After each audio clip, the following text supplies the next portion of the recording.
Welcome to Tamil home kitchen. இன்றைக்கி பார்த்திங்கன்னா சின்னதாக ஒரு வீடியோ பண்ணுறோம். அதில் என்ன சொல்ல போகிறோன்னா வெந்தய மாங்காய் எப்படி செய்கிறதுன்னு சொல்ல போகிறோம்.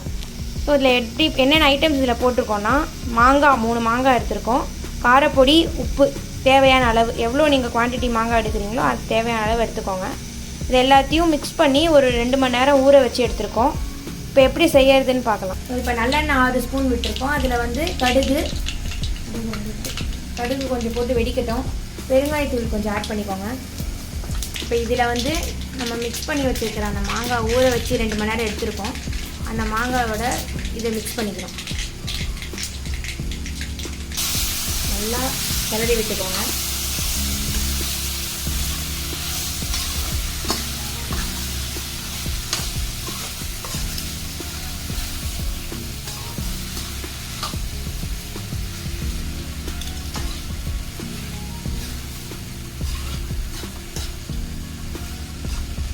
இப்போ நாங்கள் வந்து அவசரத்துக்கு வேணுங்கிறவங்க வந்து இந்த மாதிரி வதக்கி எடுத்துக்கலாம்.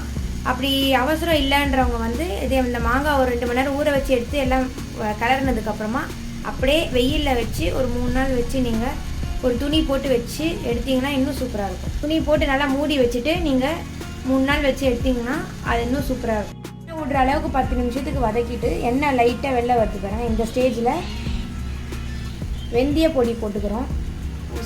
1 ஸ்பூன் போட்டுக்கோங்க. இப்போ நல்லா கலக்கணும். இப்போ வந்து நீங்கள் வதக்கி பண்ணுற மெத்தடில் பண்ணிங்கன்னா ஃப்ரிட்ஜில் வச்சா நீங்கள் வந்து 1 மந்த் வச்சு யூஸ் பண்ணிக்கலாம்.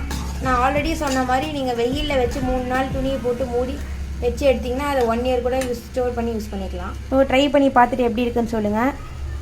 Follow, subscribe and share for more videos. Bye.